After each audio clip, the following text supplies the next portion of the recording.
If you went out camping for 3 or 4 weeks and you never bothered to wash your socks because who's out there in the woods with you? Who's going to care? There are bacteria between your toes and on your skin that are called brevibacteria. And if you shower every day, they don't really grow too far. But if you don't, and they kind of soak into your socks, they start to get pretty ripe after a while. Well, that very same genus of bacteria is taken by cheesemakers and it turns into Limburger and Munster. I'm not talking about something that is kind of like the genus of bacteria on your feet. It's the very same genus.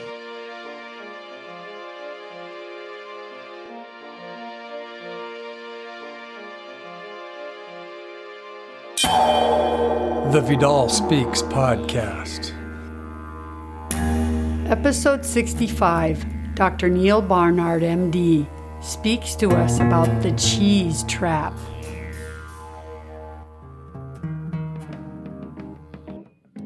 Welcome to Vidal Speaks.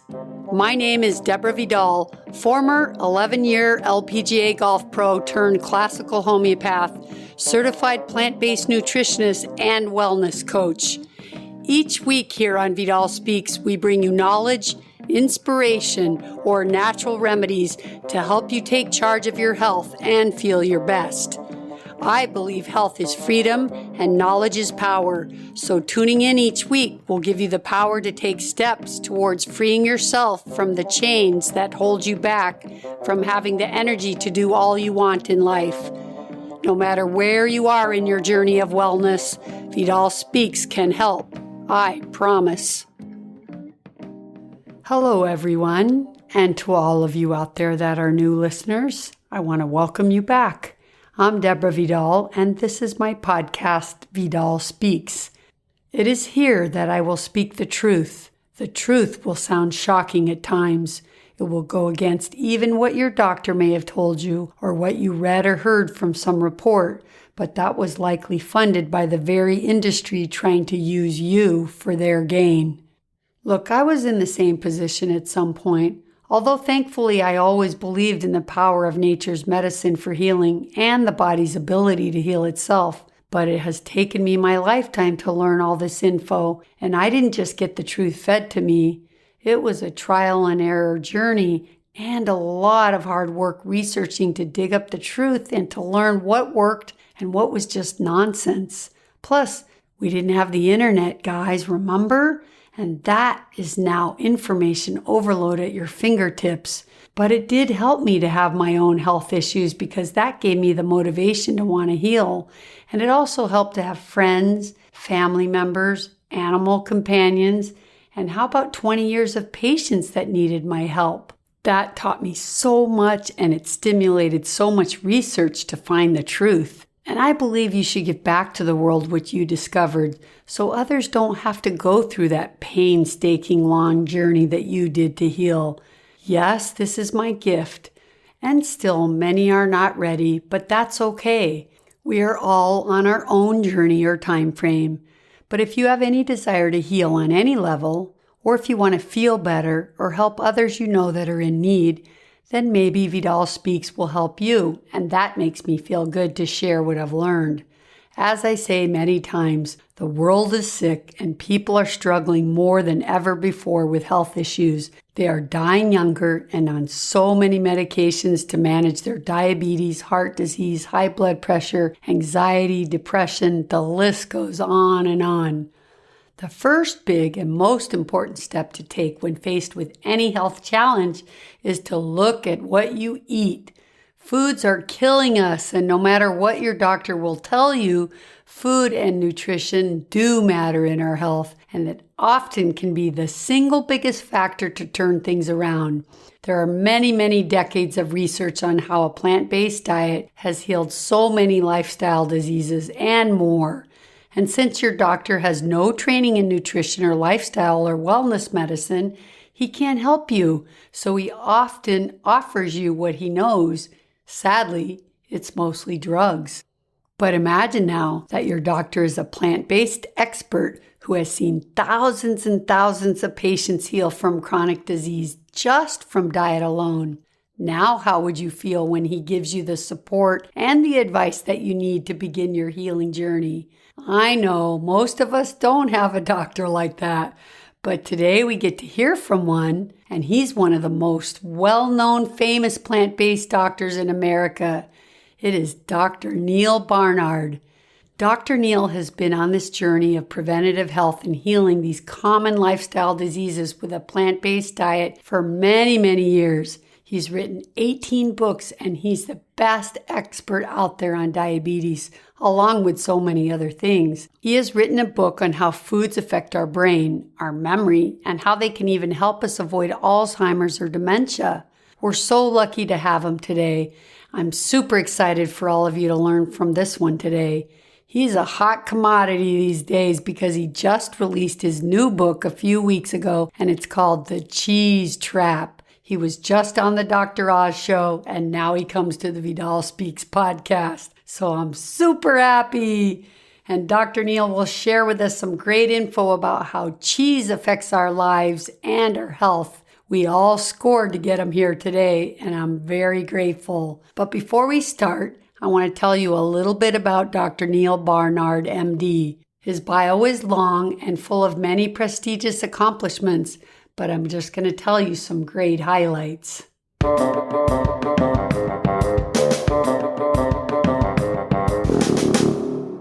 Neal Barnard, MD, is an adjunct associate professor of medicine at the George Washington University School of Medicine and Health Sciences in Washington, D.C.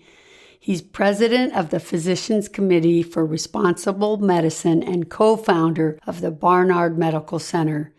Dr. Barnard is a fellow of the American College of Cardiology, the 2016 recipient of the American College of Lifestyle Medicine's Trailblazer Award, and he's led numerous research studies investigating the effects of diet on diabetes, body weight, and chronic pain, including a groundbreaking study of dietary interventions in type 2 diabetes funded by the NIH. Dr. Neal Barnard has authored more than 70 scientific publications as well as 18 books, including the New York Times bestsellers Power Foods for the Brain, 21-Day Weight Loss Kickstart, and the USA Today's bestseller, Dr. Barnard's Program for Reversing Diabetes.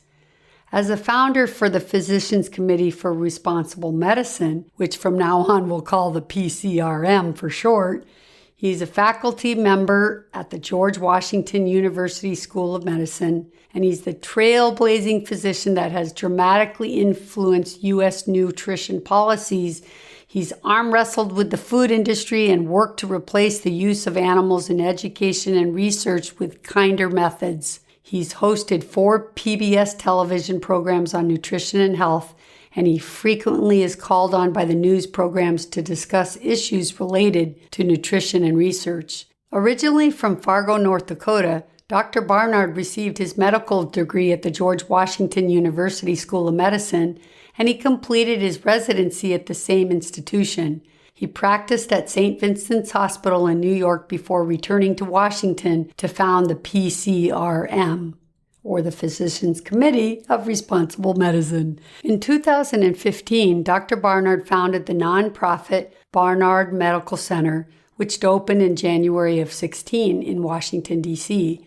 Barnard Medical Board certified physicians, nurse practitioners, and registered dietitians provide complete primary care. Barnard Medical also helps patients tackle the causes of illness with extra attention on improving health through prevention and nutrition. Barnard Medical takes advantage of years of research conducted by PCRM and other researchers showing how a new approach to medicine and nutrition could help prevent and reverse serious health problems such as obesity, diabetes, heart disease, high blood pressure, elevated cholesterol, migraines, and arthritis. Barnard's medical focus on nutrition includes comprehensive nutrition counseling with registered dietitians and group cooking classes. Now let me add one sidebar note to this about Dr. Neal.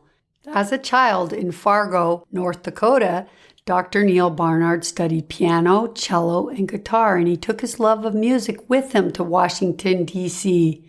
In keeping with the tradition of luminaries like Albert Einstein, who played violin with symphony orchestras, and Harvard researcher Rudy Tanzi, who played keyboards with Aerosmith, Dr. Barnard's scientific innovations are complemented by his explorations in music. As a way of bridging together these two worlds, Dr. Neal gives talks about his findings on how music profoundly affects the brain and why it beats heroin and Velveeta. Be sure to check out his CD called Carbon Works.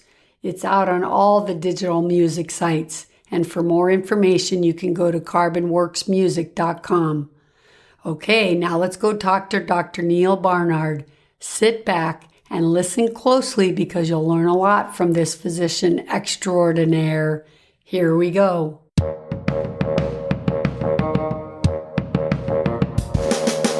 Hi, Dr. Neal. I feel like I've known you for a long time because your work has touched my life personally for so many years. But for most of us also in the world, we're lucky to be touched by your endless work to get the truth out and promote real health. So thanks so much for joining me today on my podcast. Thank you. It's terrific to be with you today.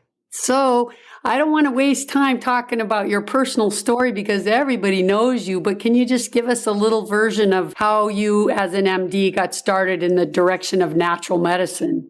Well, I have to say it really started the year before I went to medical school. I had a job in Minneapolis. I was working at Fairview Hospital, and my job, it was in the basement of the hospital where I was the autopsy assistant. And when a patient died in the hospital, their body would be brought to the morgue, and I would have to prepare it for an examination. And one day the pathologist was showing me what happened when a person had died of a heart attack. And I have to say it was quite graphic. He cut some ribs off the front of the chest and that exposed the heart. And he sliced open a coronary artery, which was filled with atherosclerotic plaque. And it was just like concrete. And he showed me the same arterial damage in the arteries to the brain and the arteries to the legs and the arteries to the kidneys. And anyway, when the exam was done, he left the room. So the pathologist was gone. It was just me, and I had to clean up the body and everything. So I put the ribs back into the chest, and I sewed up the skin, and I cleaned up, and then I went up to the cafeteria where they were serving ribs for lunch. Oh, my God. I have to tell you, I looked at it, and it looked like a body, and it smelled like a body, and I could not eat it. And I did not become a vegetarian right on the spot, but as time went on, as you can imagine, you start thinking more and more about the relationship between the foods that are in front of us and the health of our bodies. And I just ended up stopping eating meat, and one thing led to another. And all the different parts of this came together for me. Partly it was health, because the more and more you learn about health, the more it's really clear that the more people choose plant foods and the less they choose animal products, the better off they are. Then I also started to realize that the animals had some interests of their own, apart from being on our plate, which for me was a big thing because when I grew up in North Dakota, first of all, my extended family raised cattle. Secondly, I hunted. I drove cattle to East St. Louis for slaughter.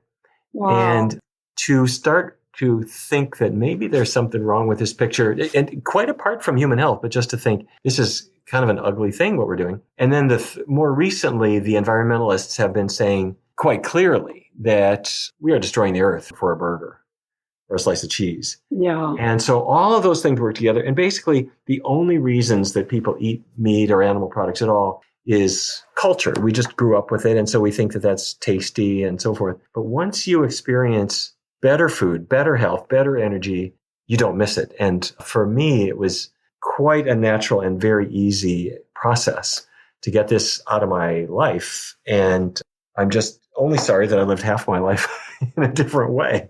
Yeah, but still growing up around farm animals and on a farm like that, it's amazing how many of you big doctors that are in the plant-based movement grew up on a dairy farm or a farm. That's kind of crazy, the odds of all that. Well, you see, Colin Campbell grew up, as you know, he's really a genius. He conducted the China Study and wrote a book called The China Study, which has affected many people. And his whole goal early on was to develop better products from dairy cows. And he went to Cornell with all that in mind. But once he realized the health issues of it, and of course, he doesn't consume dairy at all. And you see this from Caldwell Esselstyn also, who grew up on a cattle farm. And yep. I mean, all these people are promoting a plant-based diet, but it's not just doctors. I mean, to tell you the truth, yes, frankly, all competent doctors either are or should be promoting vegan diets. But you know where the big change, I think, is honestly coming from? It's from athletes and other celebrities. When Tom Brady won the Super Bowl and people talked about his diet he doesn't eat cheese like at all. And well, why not? Well, I want to be a winning quarterback. Well, of course, he's like the winningest quarterback there is. He'll say, well, milk causes inflammation. It slows you down. It hurts your recovery.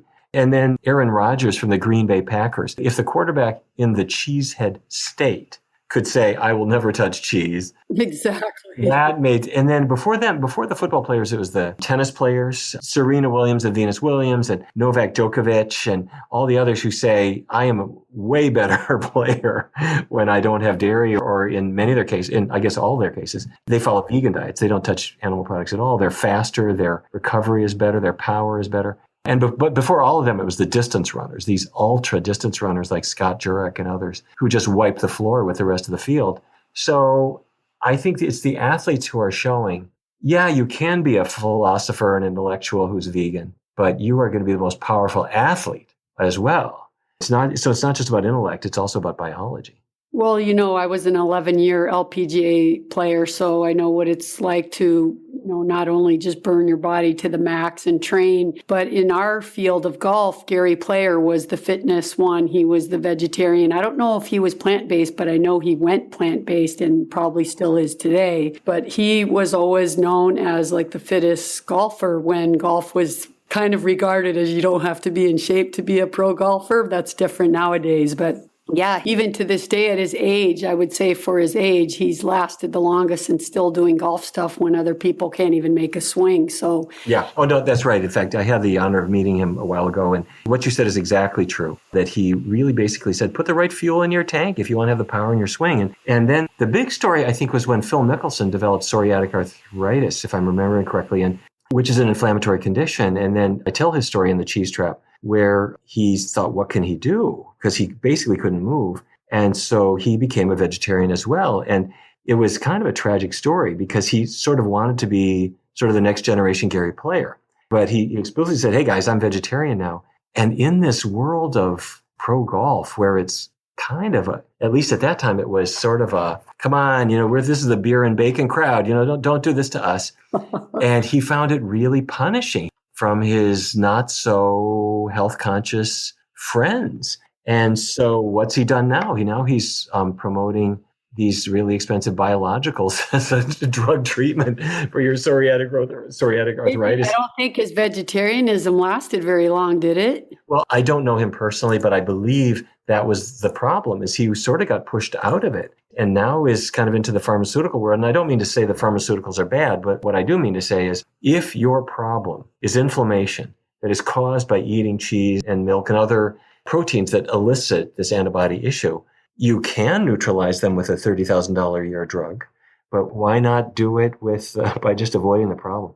Right. Well, look at the Williams sisters. I forget which one it is that has the autoimmune condition, but she's completely plant-based and better. So that's the perfect condition. Autoimmune conditions respond really well to pure diets. So it's too bad he couldn't stick it out, because I know my time on the tour, I got so much flack. I was still, I don't know today if there's anybody on the ladies tour, but I certainly was the only vegan or vegetarian, whatever you want to consider. I was pretty much a vegan at the time, but sometimes you play in towns and you couldn't get in. Yeah, but I think that is completely changing. And, 5-6 years ago, you never heard of a pro boxer who was vegan or whatever, but now you're seeing it, and they kind of identify with the vegan animals. The way they'll say, I'm a bull, I'm the stallion, or I'm the bull elephant. These are all vegan. Nobody says I'm the pussycat because the pussycat's the meat eater, and you don't want to lose out. But I have to say, it's not just inflammation. The other thing that I think is getting a lot of attention now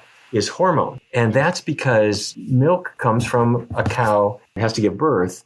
And a cow's pregnancy is 9 months, very much like a human pregnancy. So for 9 months out of every 12, the cow is pregnant, and they're re-impregnated annually. A pregnant cow makes estradiol. That's the number one estrogen. It gets into the milk, but it's concentrated when milk is turned into cheese. And researchers in Rochester, New York, went into a male fertility clinic, and they found that the men who ate the most cheese had the lowest sperm counts. And so that led to this concern that you might be eating cheese because you like the taste, but what you're probably not realizing is that it's affecting you hormonally. And let's say you're a man and you're consuming cheese, you're getting female sex hormones in every bite. But then the question was, well, all right, I don't really want my 8-year-old daughter to be eating that either. I mean, if this is estradiol, I don't want her to have that. So researchers have looked at this in a couple ways. The women, let's say women who have breast cancer, you're very concerned about their hormone balance. It turns out that their mortality is much higher if they are dairy consumers than if they're not. And the concern is, okay, something about the estradiol that comes from a pregnant cow getting into the milk and concentrated in the cheese, even though it's only a trace, really. If it's a trace consumed in every bite that you eat, the average American consumes about 35 pounds of it every year. It's apparently enough to affect the human biology. So anyway, stay tuned. We don't have all the answers there, but it's enough to just gross every parent out to think, I look at my boy and I say, wait a minute, you're not going to eat that. I'm not going to put that in front of you. I'm not going to let the school serve that to you.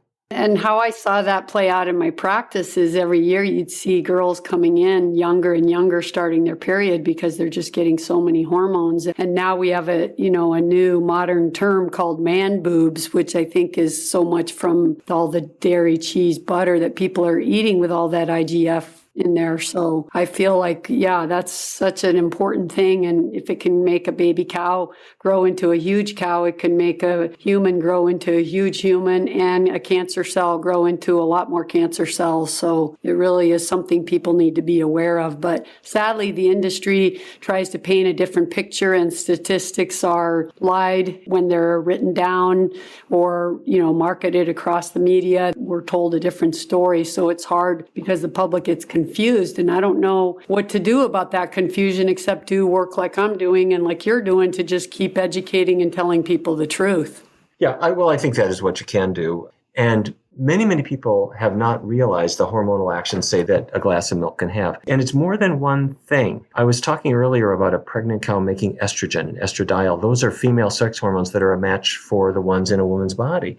And you're augmenting them by consuming the cheese, but not in a way that it doesn't make you more sexy or more fertile. It has kind of the opposite effect. It makes things go haywire. And secondly, you mentioned IGF-1. And for listeners who don't know what we're talking about, when a person consumes milk, they get traces of something called insulin-like growth factor that pass into your blood. However, the contents of the milk itself, the sugar and protein that are in it, stimulate your body to make more IGF-1, even apart from the IGF-1 that's in the milk. So the point I'm making is that milk causes all these hormonal effects, and cheese accentuates all that because it's got the protein concentrated. The fat is concentrated. The hormones that are in the fat are concentrated. And a person could say, wait a minute, wait.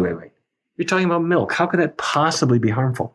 Well, milk's biological purpose is just one thing. It's to fatten up a mammalian infant so that that infant can be big enough to graze and get food on his own or her own. And that's a very quick process. And then the animal is weaned. And so human milk has hormones and so forth, but the baby's only going to drink it for a year or year and a half or whatever it is. And then the baby is able to consume solid food. The calf consumes cow's milk. And then once the calf can graze, it's not used anymore. If you insist on consuming the milk of a different species and you consume it all your life and you concentrate it in products like cheese, it seems totally normal, but Mother Nature cannot get over it that we've decided to do such a foolish thing.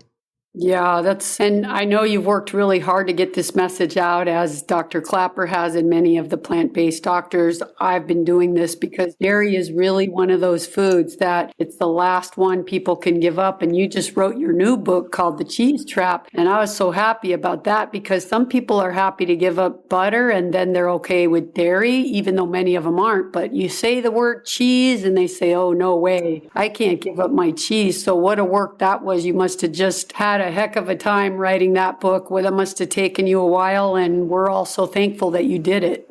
Well, I have to say, I've written 18 books, actually. This was the goofiest one I ever wrote.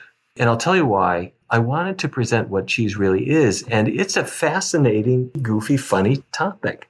And some of this comes from just the nature of cheese. Cheese smells like old socks. It smells kind of off. And so in The Cheese Trap, I tell a few stories about that.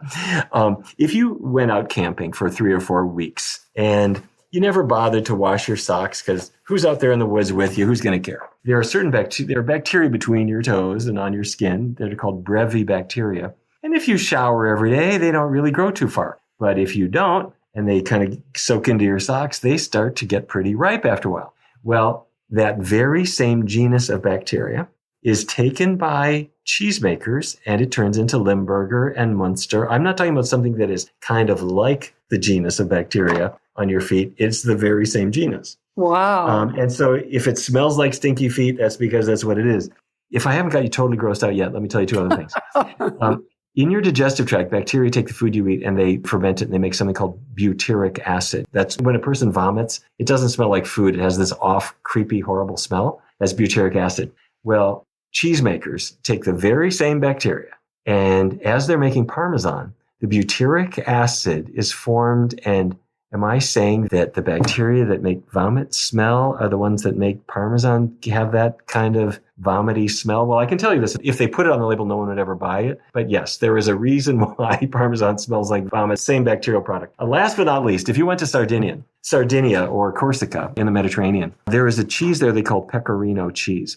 They let flies land on it and they lay eggs. And the eggs hatch into maggots, and the maggots start digesting the cheese, and they turn it into this gooey, gloppy stuff. And what the locals will do is they take a cracker and they spread the cheese on it, and then they hold a card under their nose because maggots can jump about 3 or 4 inches.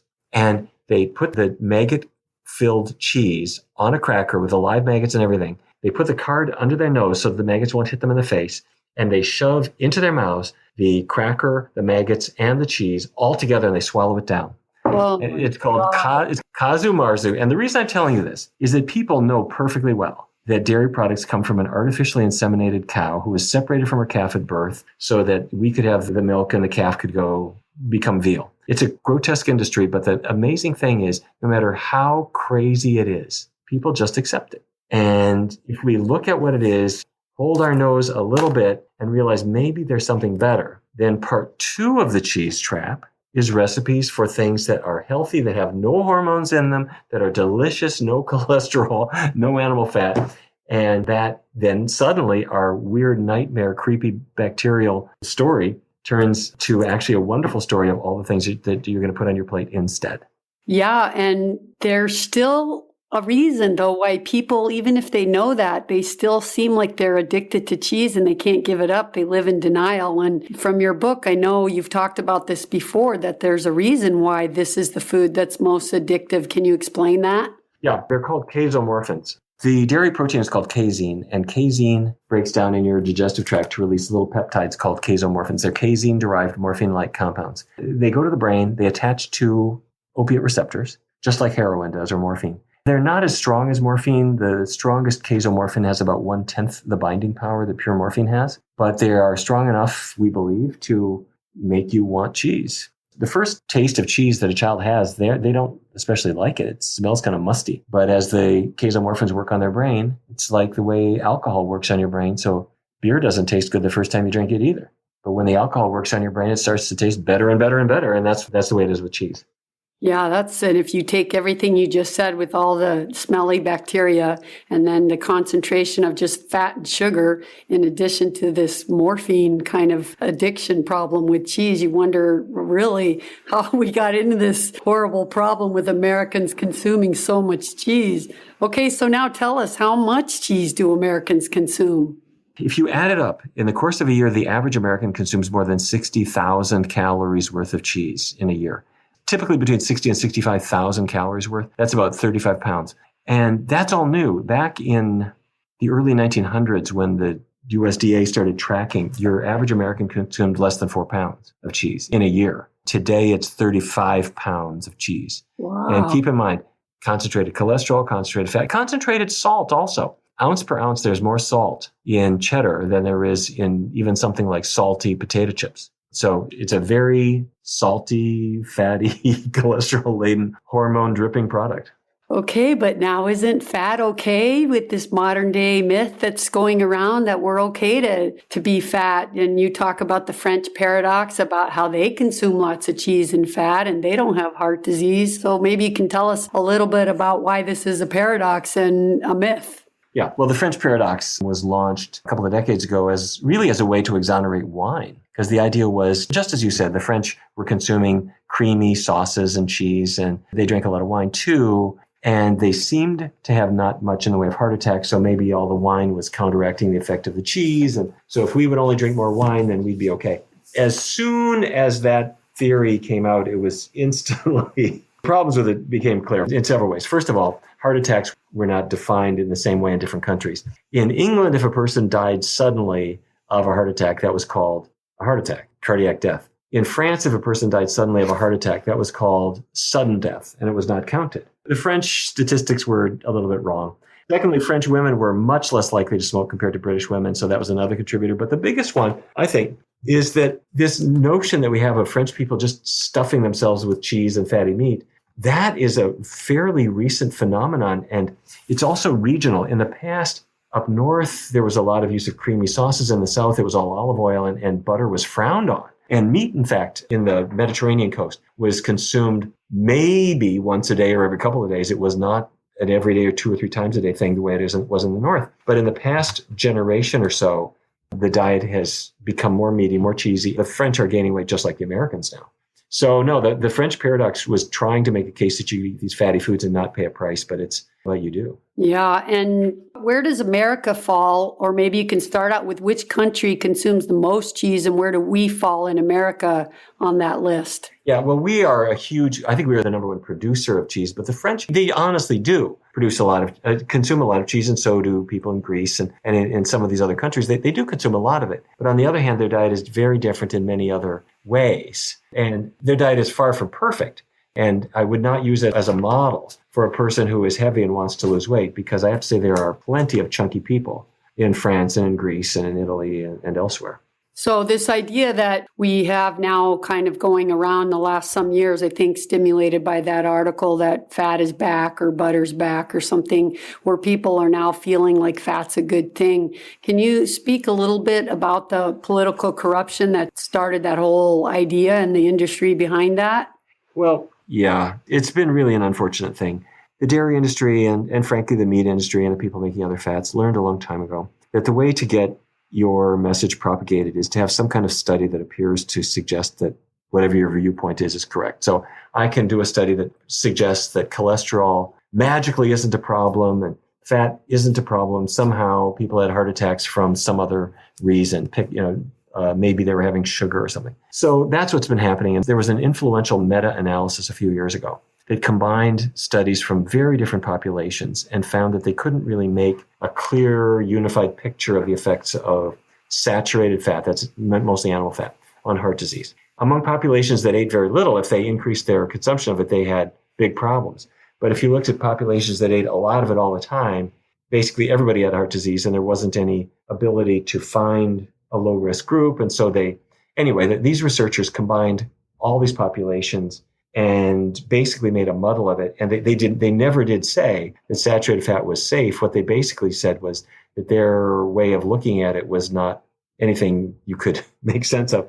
That was then taken by the New York Times and others to say that butter is back and fat is safe, which was not the correct conclusion. Butter is every bit as bad for you as it ever was. And there are reasons why people have heart attacks. There are reasons why they have certain cancers and Alzheimer's disease, and the animal fat that people eat, including fat from an organic animal or an animal killed in the wild or whatever. The fat that they have is bad for you. And the more that people eat, the worse they are. So many people think just because it's grass-fed or farm-raised that, they're doing a good thing. Well, maybe they're not getting the GMO grains that the cow ate, but still fat is fat, and saturated fat and animal fat is still the same no matter where it comes from. So this whole idea that grass-fed is somehow going to be better than feedlot-fed. Let me tell you, my uncle was raising grass-fed beef. I mean, that's basically what everybody raised. They might finish them off on the feedlot for a little while, but for all their life, it's grass-fed, and they would very often go to market that way. But I got to tell you, that kind of beef contributed to the heart attacks of the 1940s, 50s, 60s, 70s, and 80s. And then there became more and more feedlot beef.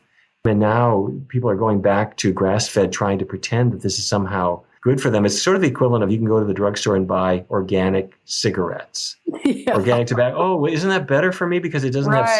It's not good for you whether it's organic or not. And the grass-fed beef is still beef. It is not broccoli and brown rice. Yeah, that's a great point because so many people are always comparing it to like the sad American diet, but the standard American diet. But grass-fed, that's my big argument all the time. And it's so much worse on the environment when it's a grass-fed animal because now you really can't feed the world like that. And we're already destroying our earth just to have more of these farms. So that's why I love the movie Cowspiracy because it really lays that out about the danger of grass-fed animals. So I appreciate that you brought that up. And now talking still about fat, the other myth that I really would like to set straight, and I know people in the alternative field know this, but many listeners won't be aware of this, and that is you wrote a book on type 2 diabetes and how kind of easy that it really is to turn around with a good diet. But what we've discovered over the last years that it's really not about this horrible carb that's causing our diabetes and that it's more about fat. Can you explain why it is that fat can cause our type 2 diabetes? Sure. Well,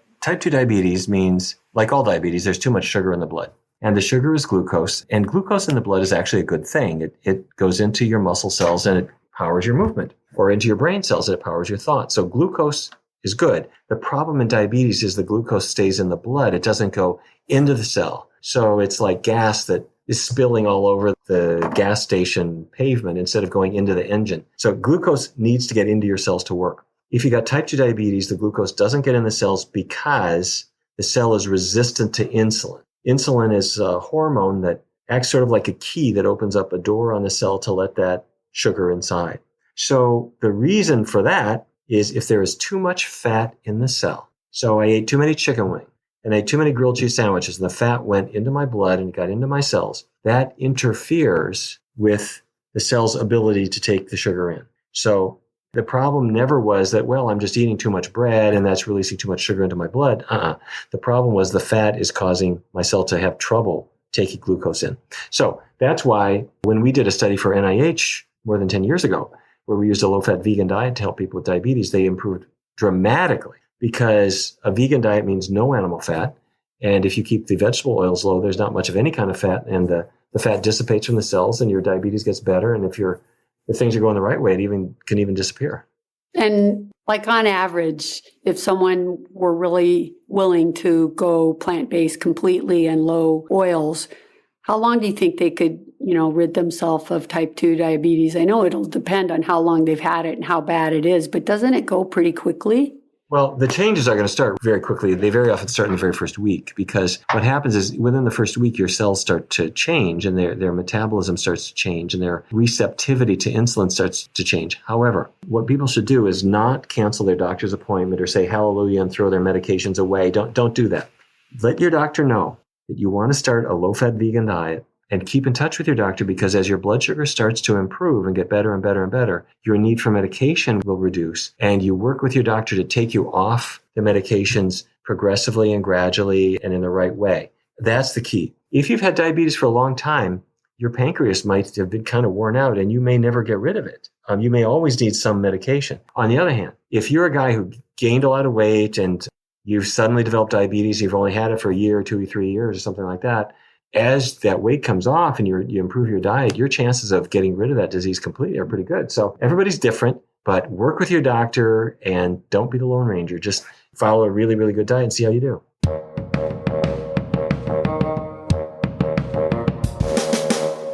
Time to take your break. If you've been sitting, then you need to stretch or walk a bit. Sitting's really hard on the back and the body, so walk around. But if you leave, take your phone or your iPad with you so you can hear my announcements. I just want to tell you guys to check out my website because instead of the products tab now, there's a shop tab. And under there, you're going to see a lot more organized categories so things will be easier to find. Thanks to Studio Mousetrap for those nice improvements. Remember, you can listen to every show from there too, and be sure to check out the show notes there. And you can also subscribe to the show from there. And don't forget, if you want to support the show, you can use the Amazon banner there, and it'll take you direct to Amazon for your shopping needs.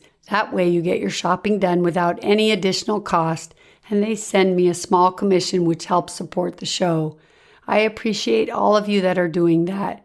Right now, you should use that Amazon banner to go buy Dr. Neal's new book called The Cheese Trap.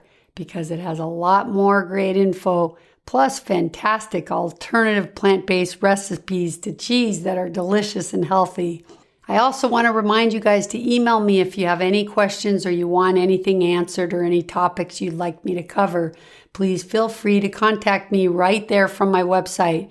If you feel inspired, be sure to leave a review on iTunes and pass the show on to anyone that you think would love to hear it. Okay, you ready? Let's get back to the show and finish our chat with Dr. Neal Barnard.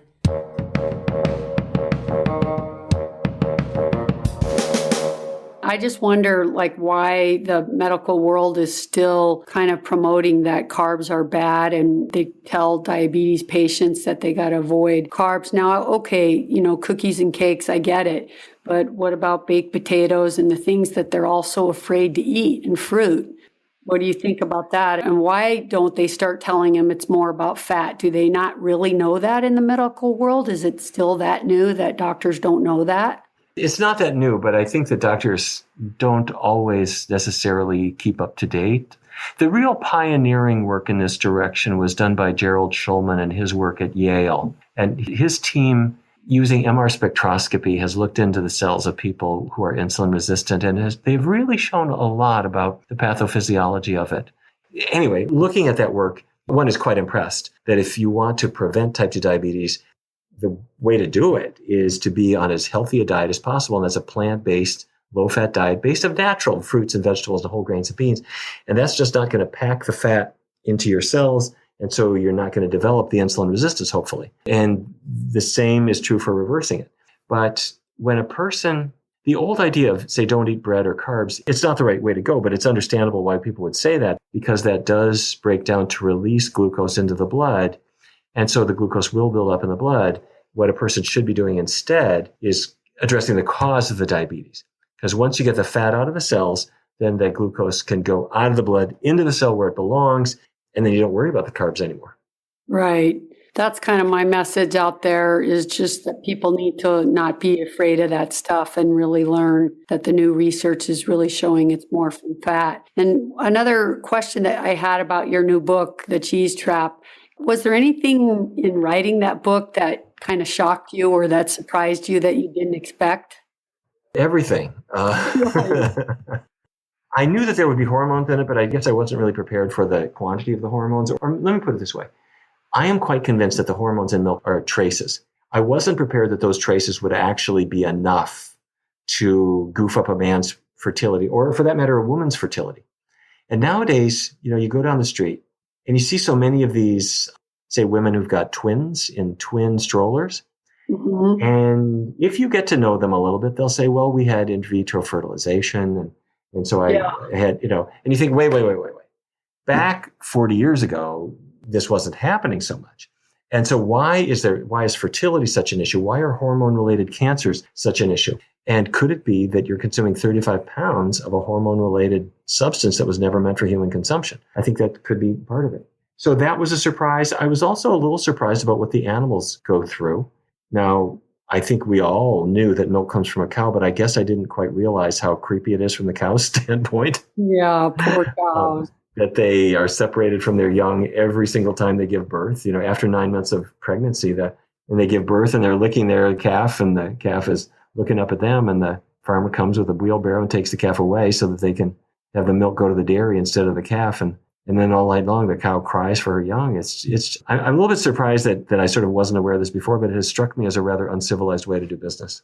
Yeah, when I interviewed Dr. Clapper, he said to this day, the thing that stands out in his mind the most is that sound of the mother cow crying for her baby. That's so heartbreaking to hear that for all us animal lovers, but the poor cow, man, it's really a horrible life. Well, you don't have to be an animal lover. My feeling is, if, let's say you're a 16-year-old kid and you just don't care about prostate cancer or high cholesterol, but you're an animal person, that's what young people are known for. If that's what guides you toward eating your broccoli and beans instead of the cheese, your coronary arteries don't care why. You make that shift. Yeah. So it's a good thing. So I'm a doctor, I'm not an ethicist, But I think it's very, very good for people to be aware of those things. Yeah, for sure. Awareness. And any way we get there, it's all good because we need to eat more plant-based for what we're doing for the environment.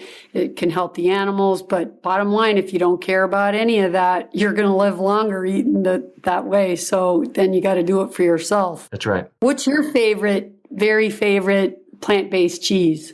Well, when Drina Burton did the recipes for this book, it's really quite a range of things depending on how you're applying them. So if you put feta on your salad, I think maybe the best thing is just to put on some avocado instead of the feta.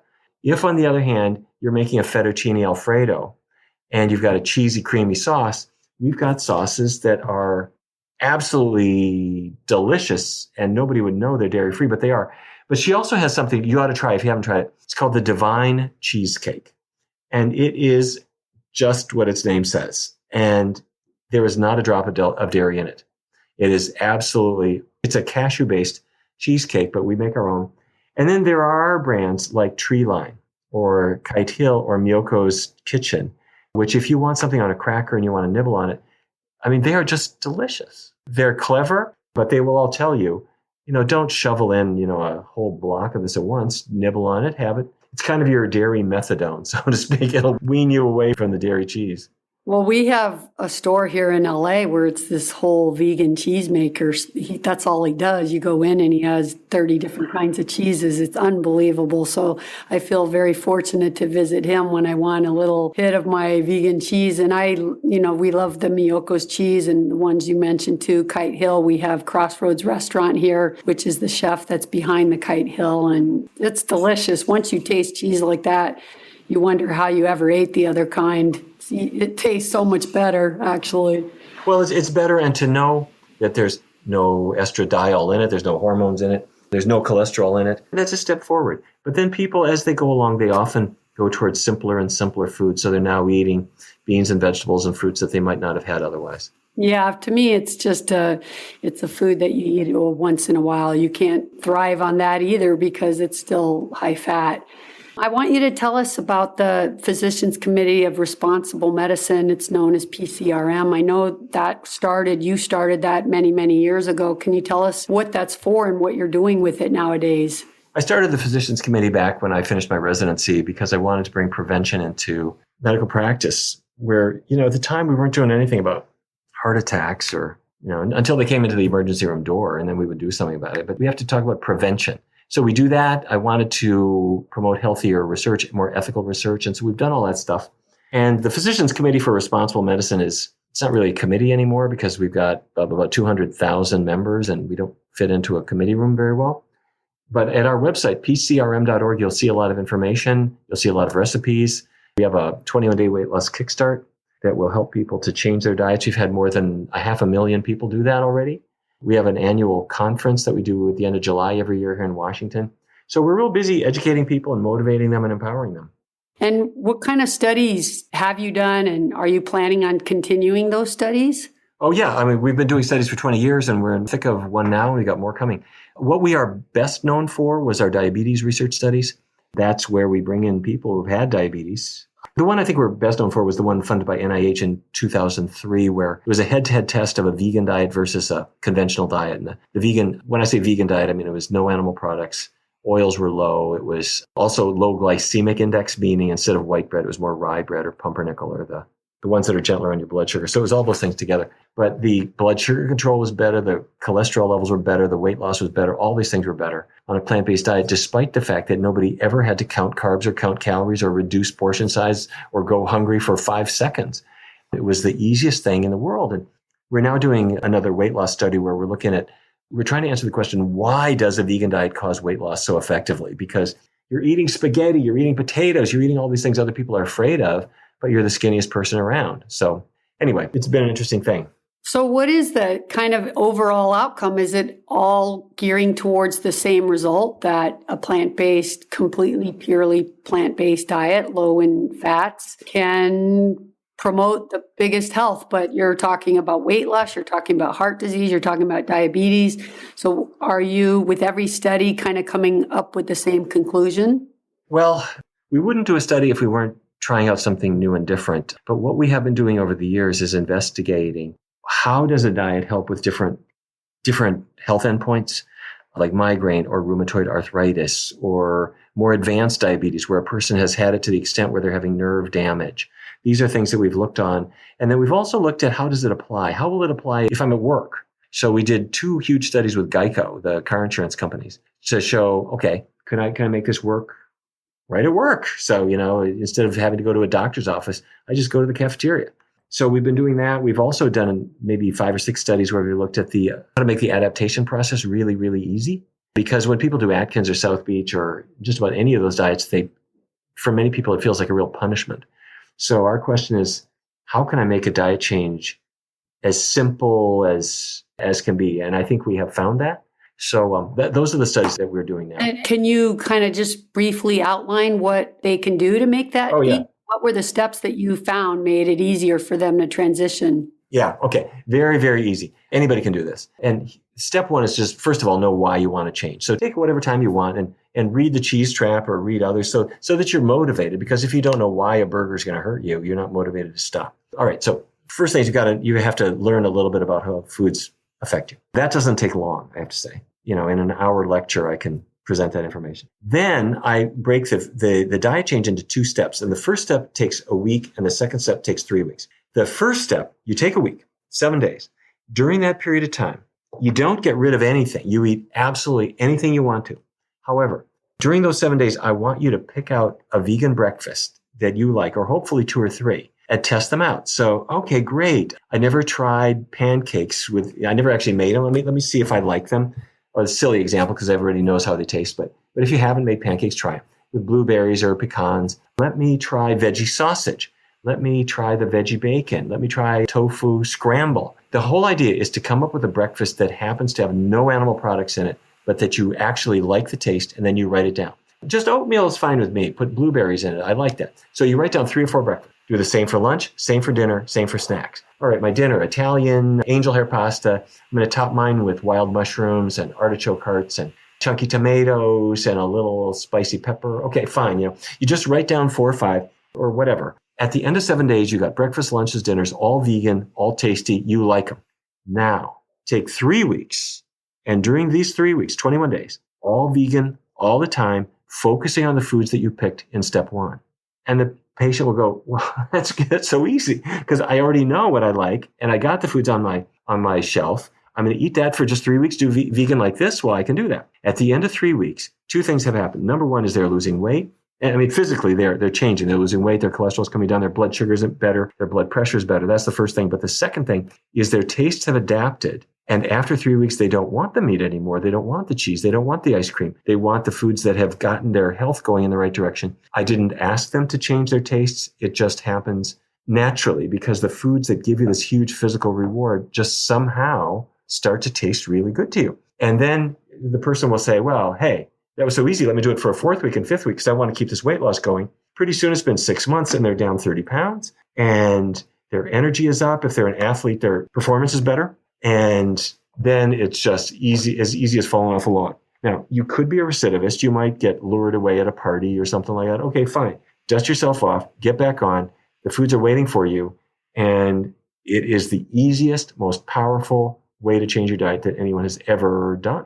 That's so great. That's really good advice. I love that. I haven't heard you say that, so thank you. And I'm also curious. I know you've been somewhat involved in the old food pyramid right now. I think it's called My Plate. Can you tell me how hard was that to get it changed? And are you still involved in that?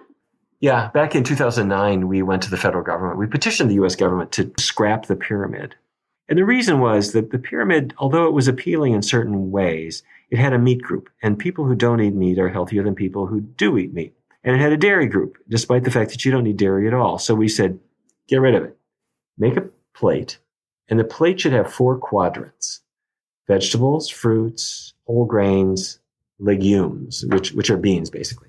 And we sent it to the federal government in 2009 and said, why don't you adopt this? And we didn't hear back from them. So in 2011, we filed a lawsuit against the U.S. government simply to compel response. And the U.S. government quite quickly came out with something that they call My Plate. And it replaced the pyramid. And it is a plate in 4 quadrants And it's labeled fruits, vegetables, whole grains, and they called it protein. The protein group could be meat, but it can also be beans. It can be tofu. It can be nuts. It can be any protein food. And I'm going to give the government some credit on this. For the first time in history, they scrapped the meat group. And it's not perfect. I wanted them to highlight legumes, but they said protein. Fair enough. They also included a dairy group off to the side. But to their credit, if you look at it, the dairy group says soy milk is okay. So no, it's not perfect. Yes, we're still working on them. But in 2015, when the new dietary guidelines came out, they said a vegetarian diet is one of 3 healthy dietary patterns that people need to know about. And the second one was Mediterranean, which is kind of semi-vegetarian. And the third one was healthy US, whatever that means. But the point is that the government, for all its flaws, has been moving more and more and more and more toward a plant-based diet. And it is no surprise to me that you go into a health food store. 20 years ago, it was a little place playing folk music.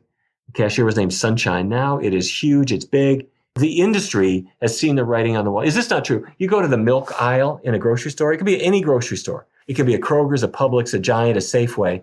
And it used to be, it was milk, all milk. Nowadays, it's soy milk, almond milk, rice milk, oat milk, hemp milk, and then they'll have the cow's milk too. But these plant-based milks are just taking over. And that's partly because a lot of people are lactose intolerant, or somebody heard that cow's milk causes prostate cancer, or they got migraine, or whatever. Whatever the motivation is, this world is changing, and the U.S. government is changing, and there will be endless controversies, but we are overall going in the right direction. That's good news. And I know that I wouldn't want to be behind the dairy industry wheel right now because they're worried and losing ground to these plant-based milks. But that's so nice to know that the My Plate at least is moving in the right direction. No. Well, let me say a word for my friends in the dairy industry. These are not stupid people, and they are not unethical people. These are folks who got into a business before anybody knew about that the hormones might affect you, or that it could be linked to cancer or whatever. And so what are they doing? To their credit, many of them are diversifying, and they are starting to buy up soy milk, and they're starting to sell it. The tobacco farmers, back in 1800s when a person was planting tobacco, he was not a psychopath. These were people who were trying to make a living. And then people said, wait, you're causing lung cancer. So what have the tobacco industries had to do? They diversify. They get into other things. Now, they do have some things they should apologize for. That said, people involved in the food industry are good people who can follow trends that are scientific and that are healthy. And that's what I'm seeing in the meat industry. I'm seeing it in the dairy industry. People are saying, all right, you want a vegetarian product? I'm there. I'm going to make it for you. It's going to taste good. It's going to be healthy. And you're not going to be ashamed to give this to your son or daughter. And I think that is a terrific move. And we are seeing veggie burgers, veggie sausage, veggie bacon, things that you can't distinguish from, say, sliced chicken that you put on but it's made from soy, or it's made from gluten, or it's made from something else, and without cholesterol. So the future is really, really, really so much better than the recent past. And I just heard, I think it was through John Robbins' son, Ocean, just sent an article saying about a dairy company in New York that is now closing its doors. It was a longtime family farm, but they're doing this amazing plant-based milk. So hallelujah, they're stepping on the bandwagon to produce what people want. And the more that they do that and there's competition, the better tasting things we just keep getting. So it's a fantastic move. Why not? Look at Kite Hill cheese. They use exactly the cheese making process. But instead of starting with cow's milk, they start with almond milk. Okay, right. You add the cultures, you make it solid, and fine, great. An 8-year-old kid is not going to say, Daddy, I don't want this one because it's made with almond milk. No, they're going to say they love it. Yeah, it's so true. So on this idea of the My Plate where it's cut in fourths or quarters and 1/4 is protein, I'd like to know your opinion then of, are you worried as a doctor with this current popularity of the paleo diet? Because it seems like they do much more than 1/4 and all their protein is definitely grass-fed beef or some kind of animal protein. And to me, that's like the movement. I see it so big here in LA. It drives me crazy. Well, this too will pass. Paleo sounds romantic. It allows a guy who's sitting in his Toyota Prius to imagine himself to be a warrior. And as if he has felled an antelope. A woman driving down the 405 can suddenly imagine herself to be a huntress. That's what paleo does for us. Kind of like a Mediterranean diet. Allows us to imagine that we are somewhere outside of Saint-Tropez in the south of France. And, These are romantic notions. And the paleo diet is better in certain ways because it excludes dairy. Right. Because, to their credit, they'll say during the Paleolithic period, nobody figured out how to make cows stand still, so the dairy's gone. That's good. Where they have kind of lost their mind is that they wanted to pick this window of time after the advent of the Stone Age, so that I've got an arrowhead so I can kill an animal.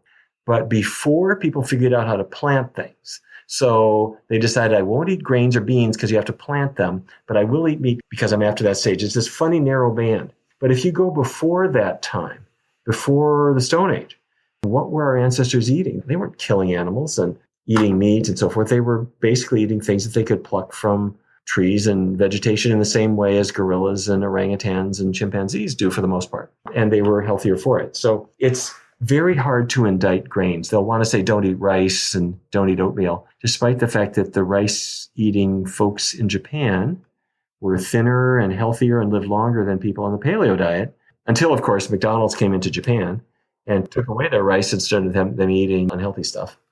That's true.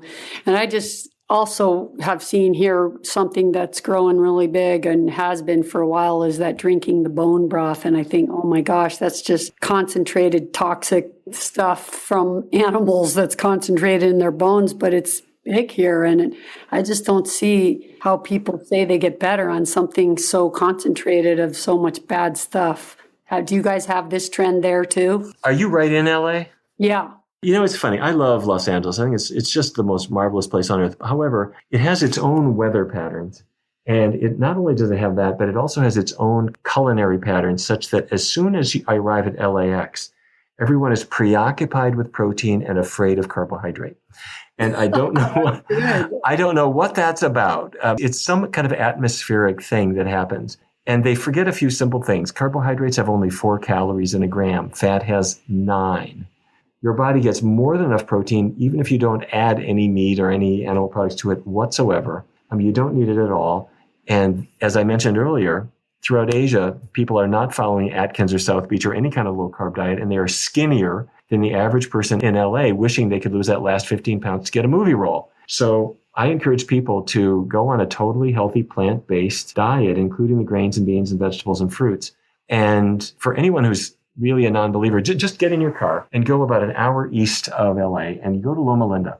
And the Seventh-day Adventists who are living in Loma Linda are in 5 groups. There are the meat-eating Adventists. I don't mean that they're in 5 separate groups. It's just different ones follow different diets. Some of them follow a meat-based diet. Some follow a semi-vegetarian diet. Some follow a fish diet with no other meat. And some follow the ovo-lacto diet with some milk. And then there are the vegans. The people following the vegan diet are by far the thinnest group with the least diabetes. They're the only group whose body weight is smack in the middle of the healthy range, as opposed to the fish eaters, the dairy eaters who are having lifelong weight struggles in the average case.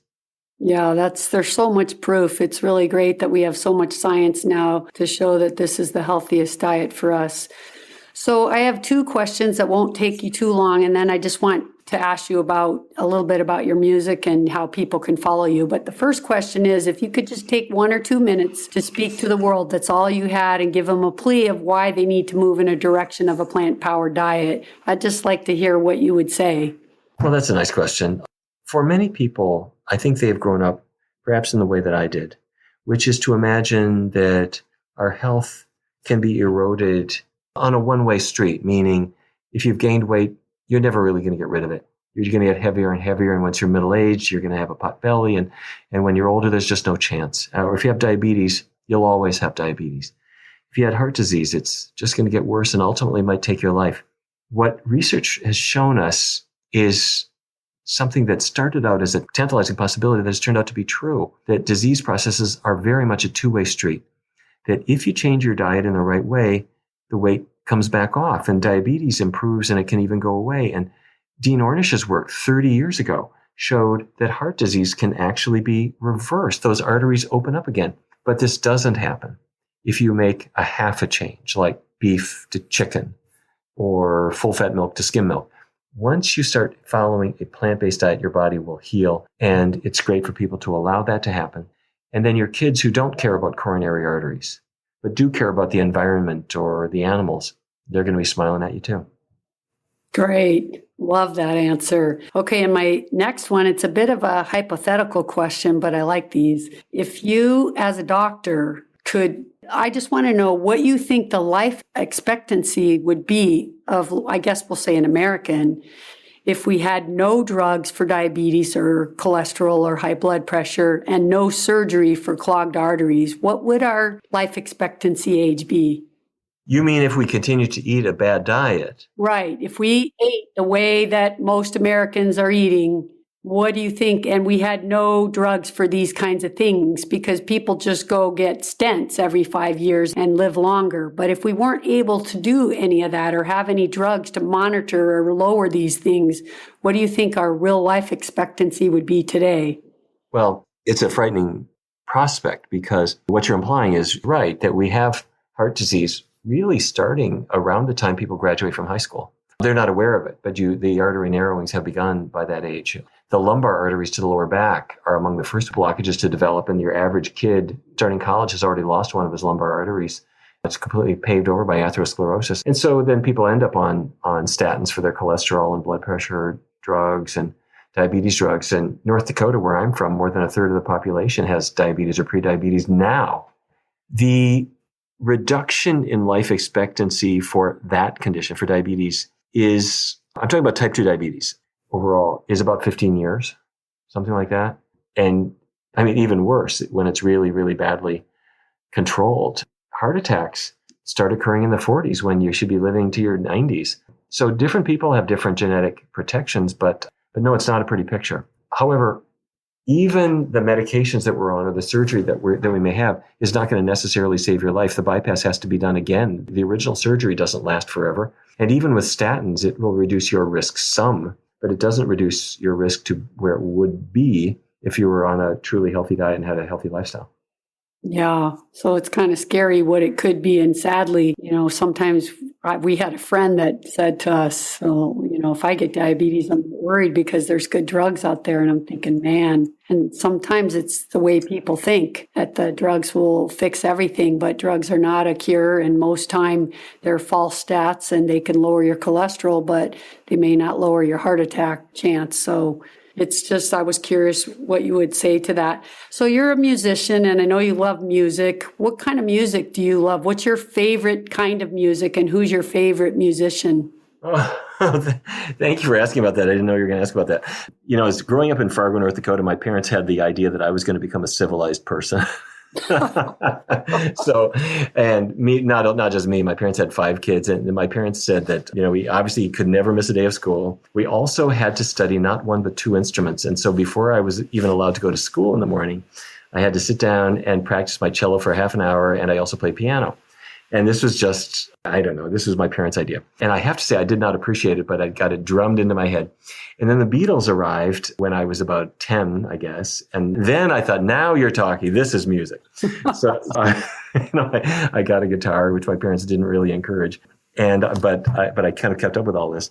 And so even when I got into medical school and did my residency and so forth, that was all during the day. But at night I had bands and we played music. And so my current group has this name called Carbon Works, as in we are all made of carbon and these are our works. Cool. They call it philosophy, but if you go on Amazon, you'll see Carbon Works, the record, or go on YouTube and you'll see our videos under Carbon Works Music. And you'll see the kind of music that we like, and the flavors that come through are quite an international flavor. One of our singers is Italian. She is just the greatest singer in the world, I think.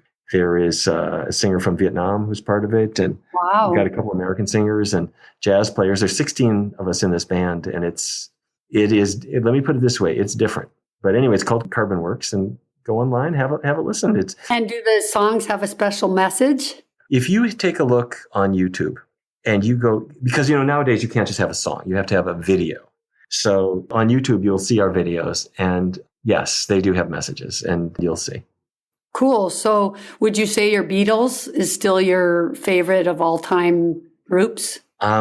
Well, in the decades that have gone by, I've kind of morphed in a number of different directions. So I went from there into different kinds of rock and roll and blues. And then I started integrating classical music with rock together and brought jazz elements in. And so for me, it's a little bit like cooking. If you cook, you might start with the rice, but you throw in the beans and a little garlic comes in and some other spices and herbs. And then as long as the result is really tasty, it's okay to break a few rules. Yeah, I agree with that. I love that. And just maybe as a curious homeopath, I'm just wondering what your favorite color is. That is a fascinating question. Do this. When you look at, go to CarbonWorks and look at the color of the front of the record. And you'll have to see if you can describe that color to me. Okay, and that's your favorite color. I think it is now. Okay. And then lastly, let's just tell people how they can follow you, Twitter, Facebook, where they can buy your books, your website, any newsletters. Let us know. Oh, thank you. Our main website is pcrm.org. That stands for Physicians Committee for Responsible Medicine, pcrm.org. Good. And you're on Twitter also, right? And Facebook?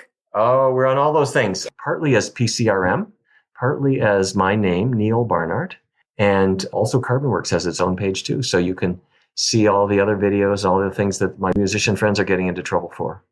Fantastic. I'm going to make sure and check you out on that. That's so cool. Yeah, you got to do it. I was actually in Sacramento a number of years ago, and I was jogging down the road, and I heard this wonderful voice on my headphones coming from a Belgian radio station, and it was a singer named Naïf Erard, who is an Italian singer.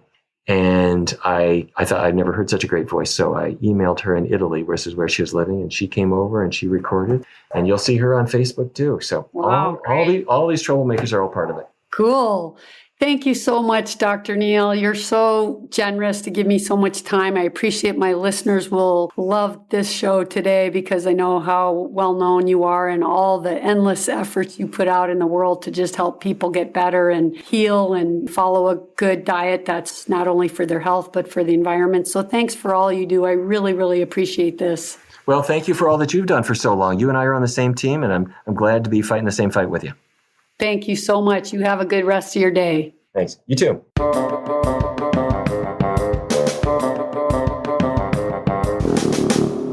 Wow, that was pretty amazing to learn that cheese is made from the identical bacteria that is found between stinky toes. Ooh, that's disgusting. Maybe that fact alone can help people quit. What do you think? I hope so. Now you can see why cheese is the hardest food to give up once you understand about the casomorphines and that they attach to the same receptors as morphine and heroin. So now we know why pizza, with extra cheese please, is the number one food in America at least, but I'm sure it's the case in many other countries too. The other thing I want you guys to do is to re-listen to the part of the interview where he explains diabetes, because he's really the doctor that's behind so much research in this field. And did you hear him say, diabetes is a condition from fat filling the cells, not from carbs? I'm going to say that one more time. Type 2 diabetes is a condition from fat filling the cells, not from carbs. Many practicing internists don't tell their patients this, and they still preach the old belief that diabetes is from eating too many carbs. Wrong. And now there's so much research out there to show that it's from fat. And that's why type 2 diabetics almost always have heart disease. If there's too much fat in the cells, and that won't let any glucose in like he explained, then you know there's going to be too much fat clogging those arteries, which causes strokes and heart attacks. I have a diabetes specialist coming on the show soon, so you'll learn all about this. But for now, I think it's enough for today. We have all been so honored today to have Dr. Neal Barnard because he's in very high demand with his new book. Be sure to buy his book, The Cheese Trap, and try out those cruelty-free, healthy, and delicious alternative cheese recipes. Well, you guys, I hope you enjoyed the show today, my podcast family. You know what time it is, right? It's time to say goodbye. Vidal has spoken. Remember, you heal with a plant-powered diet, homeopathy, and detoxing, of course. And give yourself a little vegan cheese. Peace. Be healthy. Be free. Live life. Thank you.